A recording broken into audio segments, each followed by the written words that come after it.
Assalamualaikum warahmatullahi wabarakatuh. Saya dari kelompok 6 dan hari ini ingin mewawancarai salah satu ibu kantin yang ada di bawah terkait pemanfaatan teknologi informasi dalam bidang bisnis. Sebelum mewawancarai, di sini saya memperkenalkan diri dulu. Pertama ada saya Anak Agung Bagus Parikesit dengan NIM 2541059. Dan saya Muhammad Firdausi Dewa Asri dengan NIM 2541032. Oke, jadi tanpa basa-basi langsung saja kita ke bawah.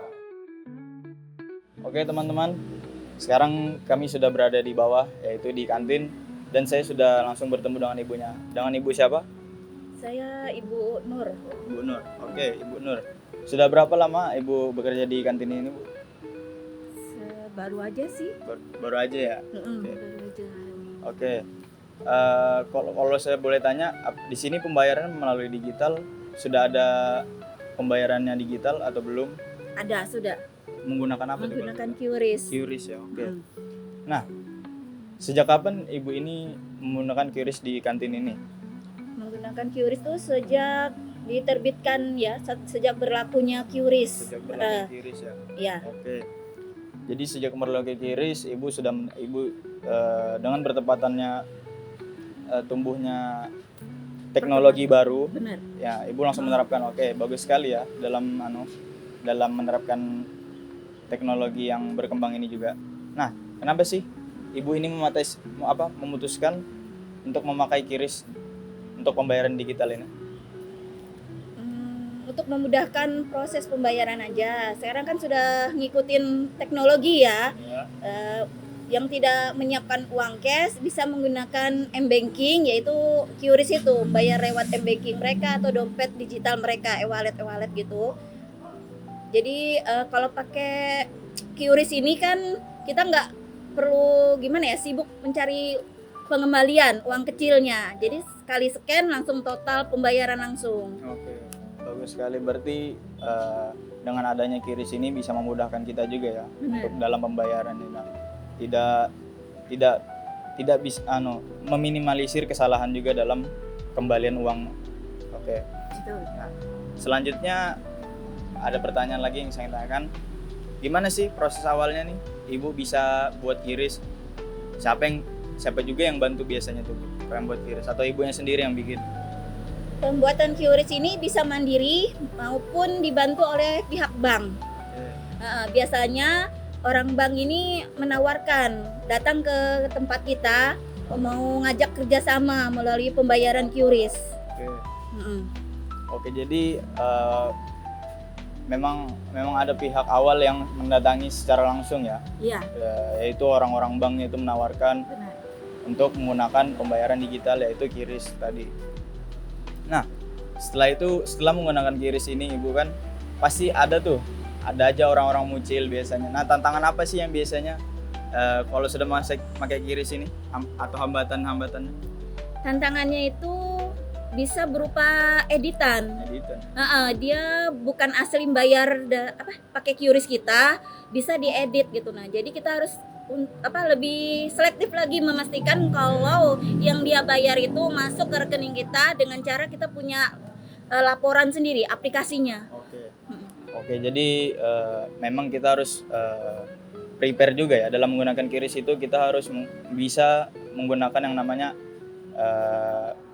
aplikasi tambahannya itu, misalkan kalau QRIS sudah terbayar itu nanti masuk notifikasinya gitu ya. Ada notifikasinya. Oke. Nah, di sini setelah menggunakan QRIS itu para anak-anak SMK ataupun siswa yang ada di sini tuh mereka masih bayarnya lewat QRIS atau masih pakai uang kertas biasa? Mereka menggunakan dua proses pembayaran. Yang punya saldo di aplikasi e-wallet mereka atau m-banking mereka membayar pakai QRIS.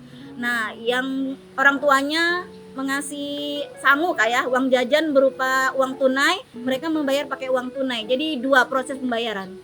Jadi ada dua pembayaran ya, yaitu yang memang masih memakai cara yang lama itu dengan pembayaran uang langsung, dan yang kedua dengan pembaruan teknologi yaitu QRIS tadi itu. Oke. Benar.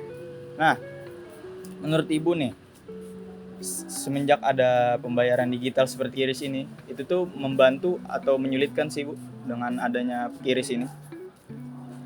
Kalau tergantung ya, kalau yang jaga ini dia tahu teknologi sangat membantu ya. Kalau saya tahu teknologi, yang ngikutin teknologi sangat membantu. Pertama, mereka nggak perlu ke ATM untuk narik uang nih, buat bayar pakai HP aja sudah bisa. Terus kedua, buat penjual ini mengikuti itu wacana pemerintah, program untuk menghindari uang palsu. Jadi pakai digital ini otomatis terhindar kita dari uang palsu gitu. Jadi lebih aman gitu. Ngikutin program pemerintah lah untuk memanfaatkan teknologi sekarang. Oke, jadi selain memang memudahkan, QRIS ini juga banyak manfaatnya juga ya. Bisa Lebih efisien. ya lebih efisien, meminimalisir kalau memang masih pakai cara lama bisa terjadi hal seperti adanya Menghindari uang uang palsu palsu, ya. ataupun uang robek biasanya Benar. gitu kan. Nah, oke. Jadi